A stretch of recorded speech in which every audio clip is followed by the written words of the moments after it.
10e sermon de saint Bernard de Clairvaux au sujet de la vie et des 5 sens de l'âme. Notre négligence, mes chers frères, est bien grande et inexcusable. En effet, nous nous abandonnons aux pensées oiseuses et nous perdons le temps quand nous n'aurions ni à nous élever dans les unes, ni à passer les mers pour trouver de bonnes et salutaires pensées.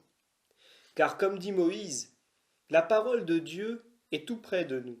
Elle se trouve dans notre bouche et dans notre cœur. Nous pouvons trouver en nous-mêmes une mine inépuisable, une vraie pépinière de bonnes et utiles pensées. D'ailleurs, si notre âme est si peu instruite et si négligente qu'elle se trouve hors d'état de scruter son intérieur, elle peut du moins porter ses yeux sur les actes extérieurs et visibles. Et là, pour peu qu'elle regarde avec attention, elle trouvera la sagesse.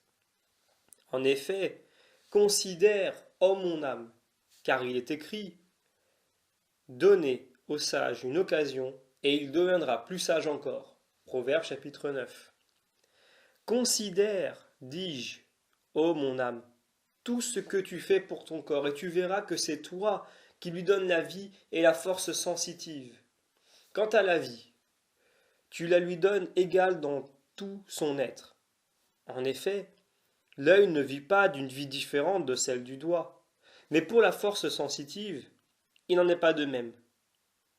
Et toi, ô mon âme, fais en sorte que ton âme à toi, que ton âme, dis-je, qui n'est autre que le lieu, te prodigue les mêmes biens. On ne saurait dire que l'âme est vivante quand elle ne connaît pas la vérité. Au fond, elle est véritablement morte. De même que celle qui n'a plus la charité en soi est privée de toute force sensitive. Ainsi, la vie de l'âme, c'est la vérité, et sa force sensitive, la charité. Il ne faut pas s'étonner s'il arrive parfois que l'âme des impies ait la connaissance de la vérité, bien qu'elle manque de charité, car on voit quelquefois le corps avoir encore la vie, tout en étant privé de la sensibilité, comme les arbres et les autres êtres semblables qui sont doués de la force vitale, mais non point de la force animale, d'une âme en un mot. Oui, il en est de même de l'âme des méchants, qui ont la connaissance de la vérité par leur raison naturelle, et se trouvent parfois aidés de la grâce, mais ne reçoivent point d'elle la vie. Mais dans ceux qui ont reçu de l'âme spirituelle la connaissance de la vérité et la charité, non pas par un moyen extérieur quelconque, mais par leur âme à elles, si je puis parler ainsi, par cette âme avec laquelle elles ne font plus qu'un seul et même esprit, lorsqu'elles adhèrent à elle, dans cela, dis-je, se trouve la connaissance indivise de la vérité, selon ce que j'ai dit de la vie du corps, car elle embrasse à la fois dans sa connaissance les moindres comme les plus grandes choses. Quant à l'amour, si on y regarde de près, il se peut qu'on en trouve autant de sortes ou de variétés qu'il y a de sens. En effet, il y a l'amour pieux, qui se rapporte à nos parents, l'amour agréable, que nous ressentons pour nos amis, l'amour juste, que nous devons à tous les hommes, l'amour violent, pour nos ennemis, et l'amour saint et dévot pour Dieu. En étudiant chacun de ces amours avec attention, on trouve que, s'ils ont tous quelque chose de commun, ils ont en même temps des points où ils diffèrent complètement entre eux. Ainsi, si vous avez quelques goûts et quelques plaisirs à ces sortes de considérations, il vous semblera peut-être qu'on peut trouver un certain rapport entre le premier de ces amours, je veux parler de notre amour pour nos parents, et le sens du toucher, qui ne perçoit que les objets les plus proches de nous, ce qui touche à notre corps.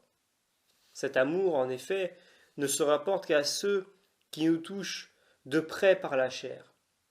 Cette comparaison ne perd rien de sa force, de ce que le sens du toucher est le seul qui soit répandu par tout le corps, car cet amour est si naturel aussi à toute chair, que tous les êtres vivants, les brutes même, aiment leurs petits et en sont aimés. L'amour de nos amis a une grande analogie avec le goût, à cause de sa douceur. Le goût, en effet, et le sens qui importe le plus à la vie de l'homme. Aussi, ne vois-je point comment on peut dire que c'est vivre que de ne pas aimer dans cette vie commune ceux au milieu de qui on la passe. Pour ce qui est de l'amour des hommes en général, il y a quelques rapports avec le sens de l'odorat, en ce que ce sens perçoit les choses placées à une certaine distance et que, s'il n'est pas sans quelque jouissance corporelle, elle est pourtant d'autant plus délicate qu'elle est plus répandue. Quant à l'ouïe, c'est un sens qui perçoit les choses plus éloignées encore que celles qui frappent l'odorat. Or, parmi les hommes, il n'en est pas de plus loin les uns des autres que celui qui n'aime point ne l'est de celui qui l'aime.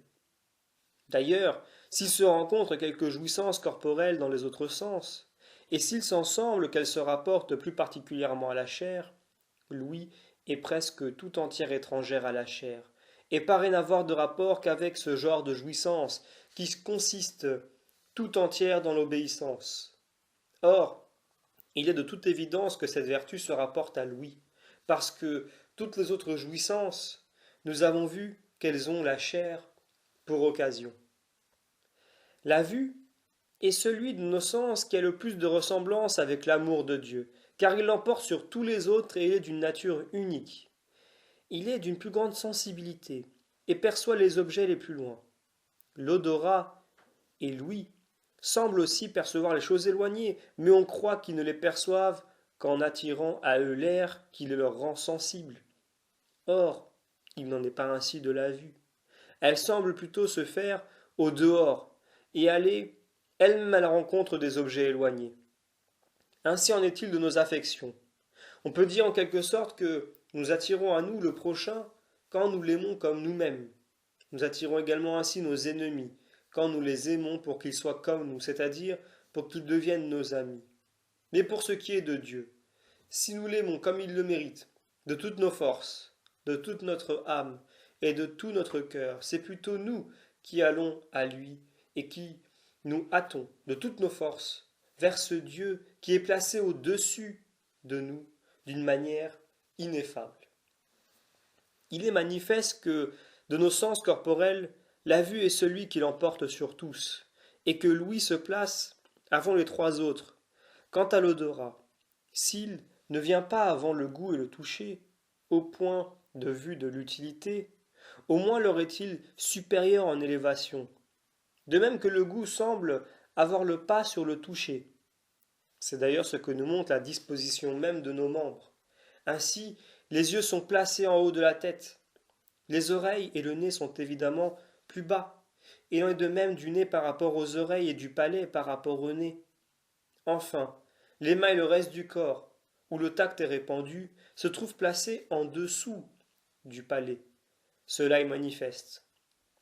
Or, c'est de la même manière que nous pourrons, dans les sens de l'âme, remarquer que les uns sont plus dignes que les autres et que, comme cette remarque vous est facile à faire, je passe les détails pour abréger. Je laisse aussi à votre application le soin de vous faire remarquer que, de même que les membres du corps s'affaissent dès que l'âme cesse de les animer, ainsi les affections dont l'âme, dont j'ai parlé plus haut, et que j'ai présentées comme les membres de l'âme, ne peuvent que s'affaisser aussi, si l'âme de notre âme, qui est Dieu, cesse de les animer. C'est dire, ou bien nous n'aimerons pas de tout notre cœur ce que nous devons aimer de la sorte, ou bien nous ne l'aimerons point de la manière et dans la mesure où nous le devons. En effet, il y en a qui aiment leurs parents d'une manière charnelle, et ne louent le Seigneur que lorsqu'il leur fait du bien. Mais un pareil amour ne mérite pas le nom d'amour, ou bien, si c'est encore de l'amour, c'est un amour caduc, un amour qui tombe à terre.